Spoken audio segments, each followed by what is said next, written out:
Hello dear students, कैसे हैं आप लोग। मैं विक्रम, आपका accountancy teacher from VVNSL commerce classes. स्वागत करता हूं आज की क्लास में। जैसे कि आपको पता है, हमने चैप्टर नंबर 7 स्टार्ट कर रखा है और अब तक हम इसके 21 लेक्चर्स अपलोड कर चुके हैं। और आज हम लोग एक स्पेशल लेक्चर रिकॉर्ड कर रहे हैं on the opening of joint application and allotment account. Even though इसका क्वेश्चन नंबर 24 हमने ओरली डिस्कस किया था, आज इसका इलिस्ट्रेशन प्लस कंसेप्ट पर थोड़ी सी चर्चा कर लेते हैं। मुझे लगता है कि कल की क्लास में शायद ये कंसेप्ट आपको अच्छे से क्लियर नहीं हो पाया, तो आज इस कंसेप्ट पर थोड़ी सी और चर्चा करेंगे ताकि आप इस कंसेप्ट को समझ पाएं ये कंसेप्ट है क्या। आइए स्टार्ट करते हैं आज की क्लास को। आज की क्लास का हमारा मेन टॉपिक रहेगा opening of joint application and allotment account. Joint application and allotment account एक कॉमन प्रैक्टिस में आज काफ़ी प्रचलन में है। Now days it is becoming a common practice to open only one account for application and allotment instead of two separate accounts। ऐसा क्यों किया जाता है, ऐसा क्यों करते हैं हम लोग? देखिए, ऐसा करने के पीछे ज़्यादा बड़ा लॉजिक नहीं रखेंगे, थोड़ा सा हमारा पर्सनल बेनिफिट क्या रहेगा। जब हम ज्वाइंट अकाउंट ओपन करते हैं तो जो पहली एंट्री हमारी होती है उसके साथ ही हम अलॉटमेंट वर्ड को यूज़ करते हैं, एप्लीकेशन अलॉटमेंट वर्ड। जब हम इसमें सेकेंड एंट्री करते हैं तो वहाँ पर हमें एक सेपरेट एंट्री जो कि अलॉटमेंट की ड्यू की करनी पड़ती थी, वो एप्लीकेशन के ट्रांसफर के वक्त ही हम क्या करके चलते हैं, ऐड करके चलते हैं। और जब हम एप्लीकेशन के बाद जो पैसा हमें एक्सेस में मिला होता है, यहाँ पर ओवर सब्सक्रिप्शन केस में वो रिफंड करते हैं, तो वहाँ पर अलॉटमेंट की सेपरेटली हमें ड्यू की एंट्री नहीं करनी पड़ती, सिर्फ और सिर्फ रिसीविंग की एंट्री करनी पड़ती है। ये इसका एक हमें बेनिफिट रहता है ज्वाइंट अकाउंट ओपन करने का। In such a case a joint account named as application and allotment account is opened and all entries relating to application and allotment are made in this account.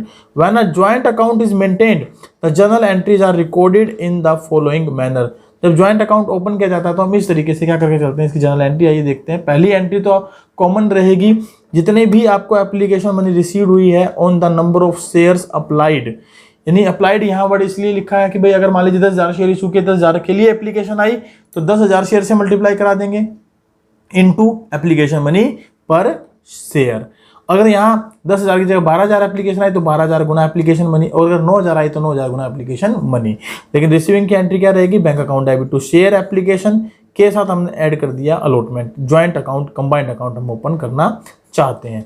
दूसरी entry, जो जैसा कि हमें पता है जो एप्लीकेशन का पैसा आता है उसको हम कैपिटल अकाउंट में ट्रांसफर करते हैं, तो हम एंट्री वही करने वाले हैं, share application account debit to share capital. लेकिन क्योंकि ज्वाइंट कंबाइंड अकाउंट ओपन किया तो एंड अलॉटमेंट डेबिट, यानी कि एप्लीकेशन के साथ अलॉटमेंट भी डेबिट हो गया। इसका मतलब ऐसा हम डेबिट कब करते हैं, जब अलॉटमेंट को ड्यू करते हैं। तो यहाँ पर टू शेयर कैपिटल में एप्लीकेशन मनी के साथ साथ अलॉटमेंट मनी से भी आप मल्टीप्लाई करके लिख देंगे नंबर ऑफ शेयर्स अलॉटेड को। ये सेपरेट एंट्री हम लोग पास करके चलेंगे ताकि हमारा एप्लीकेशन के पैसे के ट्रांसफर की एंट्री यहाँ हो जाए और अलॉटमेंट की ड्यू की एंट्री हो जाए। अब अलॉटमेंट की ड्यू की एंट्री होने के बाद एंट्री आती है किसकी, रिसीविंग की। लेकिन रिसीविंग से पहले, क्योंकि अगर यहाँ ओवर सब्सक्रिप्शन अगर मान लो इस कंडीशन में हुआ हो, क्या हुआ हो, ओवर सब्सक्रिप्शन, तो कुछ ना कुछ पैसा हमें एडवांस तो मिला ही होगा अलॉटमेंट के नाम का।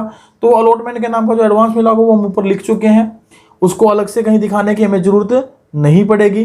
लेकिन कुछ शेयर को अगर आपने पैसा नहीं दिया, शेयर्स नहीं दिए, तो उनका पैसा तो आप वापस करेंगे ना, तो उनके पैसे के वापसी की एंट्री हमें करनी पड़ेगी। और वो एंट्री हम क्या कर देंगे, share application and allotment account debit to bank. इसके साथ हम अटैच कर देंगे क्या, टू बैंक। ये वो पैसा होगा जिनको हमने एक भी शेयर नहीं दिया। ये वो पैसा होगा जो नंबर ऑफ शेयर्स हमने अलॉट किए हैं उनके ऊपर एप्लीकेशन मनी पर शेयर, अलॉटमेंट मनी पर शेयर से मल्टीप्लाई कराएंगे। प्लस में ये जो पैसा वापस करना है ये भी साथ में लिख लेंगे, तो टू बैंक एक एंट्री हो जाएगी। या फिर हम क्या कर सकते हैं, सेपरेट एंट्री कर सकते हैं, share application allotment account debit to bank के नाम से। ये हमारी एक सेपरेट एंट्री हो जाएगी। ये उस पैसे को रिफंड करने की एंट्री होगी जिसको हमने एक भी शेयर अलॉट नहीं किया। उसके बाद क्या होगा, हम अलॉटमेंट को रिसीव करेंगे। सर जो एक्स्ट्रा पैसा हमें मिलता था क्या उसको अलॉटमेंट पे कहीं एडजस्ट, अरे डियर स्टूडेंट, मैंने अभी आपको बताया कि जो ये एप्लीकेशन मनी मिली है आपको यहाँ पर और एंड अलॉटमेंट के नाम से हमने जो एंट्री किया कंबाइंड अकाउंट, तो इसका मतलब जो एडवांस आया वो हम यहाँ एडजस्ट कर चुके, यहाँ ऑलरेडी हमें मिल चुका तो उसको अलग से दिखाने की जरूरत नहीं, क्योंकि यहाँ ज्वाइंट अकाउंट ओपन हो रहा है। और ज्वाइंट अकाउंट ओपन हो रहा है तो अब डायरेक्ट जो रिसीविंग की एंट्री होगी, जो एक्स्ट्रा पैसा आपको अलॉटमेंट के लिए मिला था उसको अब हम यहाँ उसको हम यहाँ दोबारा से शो करके दिखाने की हमें जरूरत नहीं है, उसको डायरेक्टली अलॉटमेंट की रिसीविंग की एंट्री में माइनस करके दिखाएंगे। इसको एक एग्जांपल से समझाने की कोशिश करता हूं। देखिए, मान लीजिए 12,000 शेयर हमने अप्लाइड किए हैं, हमारे पास अप्लाइड आए हैं, और 10,000 हमने क्या किए हैं, अलॉट किए हैं। कंपनी ने 12,000 के लिए एप्लीकेशन रिसीव की, 10,000 अलॉट हुए। अब यहाँ पर यदि एप्लीकेशन के 4 रुपये बनते हैं, अलॉटमेंट के 4 रुपये बनते हैं और 2 रुपये बनते हैं फर्स्ट एंड फाइनल कॉल के, तो हमारे पास 11,000 को यदि हम 10,000 शेयर दे दें और 1,000 को हम नील कर दें, तो इसका मतलब जो नील कर दिया उनका 1,000 पर 4 के हिसाब से 4,000 रुपये पैसा हम क्या कर देंगे, रिफंड कर देंगे। और यहाँ पर 1,000 पर 4 के हिसाब से 4,000 रुपये जो हैं वो अलॉटमेंट पर यूज करेंगे, क्योंकि अलॉटमेंट अगर 10,000 पर मांगता भी हूँ 4 के हिसाब से 40,000 की बनेगी और मिले केवल 40,000 एडवांस, तो सारा अलॉटमेंट पे यूज हो जाएगा ना। और अगर हम स्टार्टिंग में देखें तो 12,000 शेयर पर नंबर ऑफ शेयर सप्लाइड कितने हैं, 12,000 शेयर, उस पर एप्लीकेशन कितने की है, 4 की, तो मुझे मिले कितने, 48,000, 48,000 रुपये मिले हैं। अब इस 48,000 में से जब मैं इसको कैपिटल में ट्रांसफर करूंगा तो सबसे पहले कैपिटल में कितना पैसा ट्रांसफर होगा, 10,000 शेयर पर 4 के हिसाब से 40,000, उसकी तो एंट्री हो जाएगी ये 10,000 शेयर पर 4 रुपये एप्लीकेशन के। लेकिन क्योंकि कंबाइंड अकाउंट है तो साथ साथ अलॉटमेंट की एंट्री भी रहेगी, तो 80,000 रुपये की मैं क्या करने वाला हूं, यहाँ पर एक एप्लीकेशन के ट्रांसफर की और अलॉटमेंट के ड्यू की एंट्री इकट्ठी करने वाला हूं। अब यहाँ पर ये हो गए 10,000 शेयर का ट्रीटमेंट। लेकिन अभी क्योंकि 12,000 के लिए एप्लीकेशन आई थी तो 1,000 जो एक्स्ट्रा पैसा मिला हुआ वो, और 1,000 जिनको एक भी शेयर नहीं दिया उनका जो पैसा मिला हुआ वो, दोनों का ट्रीटमेंट करना बाकी है। तो जो पैसा हमें एडवांस में मिला है लेकिन कोई शेयर नहीं दिया, उसको तो हम क्या कर देंगे, share application and allotment account debit to bank 4,000 रुपये के साथ क्या करके चलेंगे, डेबिट करके चलेंगे। ये लीजिए, ये एंट्री तो कर दी हमने रिफंड की। अब जो एक्स्ट्रा मिला हुआ है जो हम अलॉटमेंट पर यूज करने वाले हैं, अब उसके रिसीविंग की एंट्री जब करेंगे तो ये पैसा तो हमें पहले ही मिल चुका। अब रिसीविंग होनी कितनी चाहिए, 10 गुना 4 40,000 रुपये अलॉटमेंट की, लेकिन क्योंकि 4 पहले मिल चुके हैं तो अब हमें कितने मिल जाएंगे, 36,000। और हम एंट्री क्या कर देंगे, बैंक अकाउंट डेबिट, क्या एंट्री कर देंगे, bank account debit to share application and allotment account 36,000 के साथ ये एंट्री हमारी पास हो जाएगी। होप सो कि आपको ये एंट्री समझ में आई होंगी, कैसे हम ज्वाइंट एप्लीकेशन अलॉटमेंट अकाउंट को ओपन करके चलेंगे। आइए इससे संबंधित एक इलिस्ट्रेशन देखते हैं, इलिस्ट्रेशन नंबर 24, और ज्यादा आपको ये कंसेप्ट क्लियर हो जाएगा। Illustration 24, on April 1, 2021 a limited company was incorporated with an authorized capital of ₹8 lakh divided into share of ₹10 each। जब हमारे पास ऑथराइज कैपिटल की बात आती है तो जनरली सी बात है कि हम इस कैपिटल को बैलेंस शीट में भी शो करके चलते हैं। बैलेंस शीट में कहाँ आती है ये, नोट्स टू अकाउंट के अंदर। ऑथराइज कैपिटल 8 लाख रुपए 10 रुपए का शेयर, यानी 80,000 शेयर 10 रुपए का एक, 8 लाख रुपए कैपिटल, और उसके नीचे लाइन लगा देते हैं क्योंकि बैलेंस शीट में डायरेक्टली इसको प्रेजेंट नहीं किया जाता। उसके बाद है इट ऑफर्ड मतलब इशूड, ऑफर्ड मतलब issued to public subscription for subscription of 60,000 shares payable as follows, यानी 80,000 में से 60,000 शेयर हमने क्या कर दिए, पब्लिक को इशू कर दिए। जिसमें एप्लीकेशन पर हमने 3 रुपये मांगे हैं, अलॉटमेंट पर हमने 2 रुपये मांगे हैं, डेट भी दी है तो डेट को लिख के चलेंगे साथ में। फर्स्ट एंड फाइनल कॉल पर जो कि 1 महीने बाद, अलॉटमेंट के 1 महीने बाद मांगी है 5 रुपये की, तो टोटल हो गए 10 रुपये हमने कॉल्ड अप कर लिए। इसका मतलब एट पार पर क्या हुआ है, शेयर इशू हुआ है। पब्लिक अप्लाइड 92,000, हमने इशू किए कितने, 60,000, पब्लिक ने अप्लाइड कितने किए, 92,000 shares. And application money was duly received on April 15, 2021। Application for 2,000 shares were rejected and applicant for 90,000 shares were allotted 60,000 shares. 2,000 को तो हमने रिजेक्ट कर दिया, 90,000 को हमने 60,000 शेयर दे दिए। इसका मतलब मेरे पास कैटेगरी बन गई 2, कौन कौन सी, 2,000 को नील और 90,000 को 60,000 शेयर्स। तो ये पैसा तो इनका क्या हो जाएगा, टू बैंक से रिफंड हो जाएगा। कितना, जो शेयर्स को हमने एक भी पैसा नहीं दिया, इनटू में एप्लीकेशन मनी, यानी 2,000 गुणा में 3, 6,000 रुपये हम क्या कर देंगे, रिफंड कर देंगे। और यहाँ पर 30,000 शेयर्स पर आपको 3 रुपये के हिसाब से 9,000 एक्स्ट्रा रुपये मिले हैं। अब ये 9,000 एक्स्ट्रा रुपये मिले हैं, इसका क्या करोगे, ये यूज होंगे फर्दर कॉल पर। अब फर्दर कॉल एप्लीकेशन के बाद अलॉटमेंट ही आती है। अलॉटमेंट पर देखें तो 60,000 पर 2 के हिसाब से, 60,000 पर 2 के हिसाब से 1,20,000 की कॉल बनती है, लेकिन 9,000 हमारे पास एक्स्ट्रा आए हुए हैं, तो 9,000 एक्स्ट्रा आए हुए हैं तो अलॉटमेंट पर सारा पैसा यूज हो जाएगा। और साथ ही साथ आगे पढ़ लेते हैं, क्वेश्चन में क्या लिखा है, give journal entries to record the transaction the books of company, amount due has been duly received and company maintains the combined account of application and allotment. देखिए कंबाइंड अकाउंट जब ओपन करने के लिए कह देते हैं तो यहाँ एंट्री थोड़ा सा सावधानी से हमें करनी है। आइए मैं एक बार आपको सारी अमाउंट कैलकुलेट करके बता देता हूँ, उसके बाद इनके सॉल्यूशन पर चलेंगे। सबसे पहली एंट्री जो होने वाली है वो कितने अमाउंट से होने वाली है? फर्स्ट एंट्री 92,000 शेयर्स पर 3 रुपए के हिसाब से हमें मिलने वाले हैं 2,76,000 रुपीज, जिसकी हम एंट्री क्या कर देंगे? Bank account debit to share application and allotment account, और लिख देंगे application money received on 92,000 applied shares at the rate of 3 per share. उसके बाद 2,76,000 में से ट्रीटमेंट कैसे चलेगा? देखिए 2,76,000 के बाद ट्रीटमेंट कैसे करेंगे? 2,76,000 आए थे, हमने देखा था कि 2,000 को हमने एक भी शेयर नहीं दिया, तो 6,000 हमने रिफंड करने हैं, तो एक एंट्री में रिफंड की कर दूंगा पहले, ये आ जाएंगे 2,70,000। ये एंट्री रिफंड की होगी तो एंट्री क्या होगी? Share application and allotment account debit to bank के नाम से ये एंट्री हो जाएगी। ठीक है, share application allotment account debit to bank, 6,000 की मैंने रिफंड की एंट्री कर दी। अब मेरे पास कितने बचे यहाँ पर? 2,70,000। अब 2,70,000 में ये देखिए कि एप्लीकेशन का केवल कितना पैसा है जो कैपिटल में ट्रांसफर किया जाएगा। अब 60,000 शेयर पर 3 के हिसाब से यदि एप्लीकेशन देखी जाए तो 1,80,000 रुपये एप्लीकेशन का पैसा बनता है। तो 1,80,000 एप्लीकेशन के पैसे को कैपिटल में ट्रांसफर करूंगा तो एंट्री करूंगा क्या? Share application and allotment account debit. क्या एंट्री करने वाला हूं?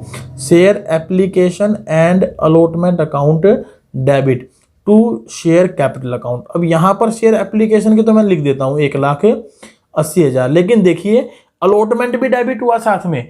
अब अगर ये अलॉटमेंट भी डेबिट हुआ तो इसका मतलब इस पैसे को मैं क्या करने वाला हूं? ड्यू कर रहा हूं साथ साथ। और ये कितने की है? 2 रुपए की है। 60,000 पर 2 के हिसाब से 1,20,000 में इसमें और प्लस कर लूंगा, तो इसका मतलब टोटल 3 लाख रुपए के साथ मैं इस एंट्री को क्या कर दूंगा? ड्यू कर दूंगा। और ड्यू कर दूंगा तो एंट्री क्या हो जाएगी? Share application and allotment account debit to share capital 3 lakh. अब हमने यहाँ एंट्री कर ली कौन कौन सी? एप्लीकेशन के पैसे को रिसीव्ड करने की अलॉटमेंट के साथ, और उसमें से जो एक्स्ट्रा पैसा जिनको एक भी शेयर नहीं था उनको रिफंड करने की, और अलॉटमेंट एंड एप्लीकेशन के पैसे को ट्रांसफर एंड ड्यू करने की। अब बचा कौन सा? नेक्स्ट एंट्री क्या होती है? जब एप्लीकेशन अलॉटमेंट का पैसा ड्यू हो चुका तो रिसीविंग के रह गए अलॉटमेंट। अलॉटमेंट पर अब मुझे मिलने कितने थे? 1,80,000 रुपए। हमने अभी भी देखे 1,20,000 रुपए, 60 गुना 2 1,20,000। उसमें से मुझे एडवांस देखो कितना मिल चुका? 270 टोटल, 276 टोटल एप्लीकेशन पे मिला था, 6 रिफंड कर चुका, 270 बचे हुए हैं। 270 में से भी मैंने 1,80,000 रुपए कहाँ ट्रांसफर कर दिए? कैपिटल अकाउंट में। तो 90,000 एक्स्ट्रा पैसा मेरे पास बचा हुआ है, जिसको मैं कहाँ यूज कर सकता हूँ? अलॉटमेंट पर। अलॉटमेंट के मांगे कितने हैं मैंने? 120, 90 मुझे मिल चुके हैं, तो बचे कितने? 30,000। तो 30,000 के रिसीविंग की एंट्री क्या कर दूंगा? Bank account debit to share application and allotment 30,000, क्योंकि एरियर वेरियर कुछ है नहीं। अब उसके बाद जो नेक्स्ट कॉल है 5 रुपए की, वो सिंपल रहेगी।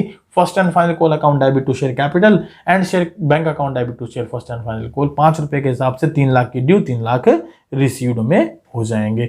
होप्सो कि ये क्वेश्चन आपको अच्छे तरीके से समझ में आया है। आइए इसकी जनरल एंट्री देखते हैं और अमाउंट को वेरीफाई करते हैं। ये एंट्री है दिसंबर अप्रैल 15 की, क्योंकि हमने पहली एंट्री कब की थी? अप्रैल 15 में शेयर्स ऑफर्ड किए थे। तो bank account debit share application allotment 2,76,000।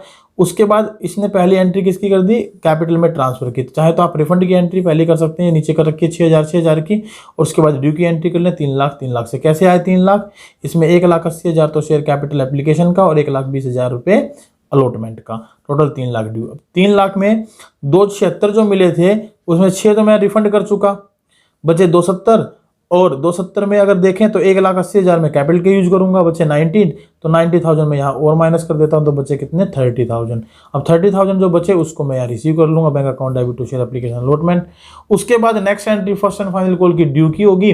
First और फाइनल कॉल की ड्यू की एंट्री आप कर देंगे 3 लाख के साथ, एंड उसके बाद हम क्या कर लेंगे? रिसीविंग की एंट्री। ये हो जाएगी जून 1 को bank account debit to share first and final call, receiving की एंट्री 3 लाख के साथ। यहाँ कुछ नोट्स दिए गए हैं, आइए नोट्स को समझ लेते हैं।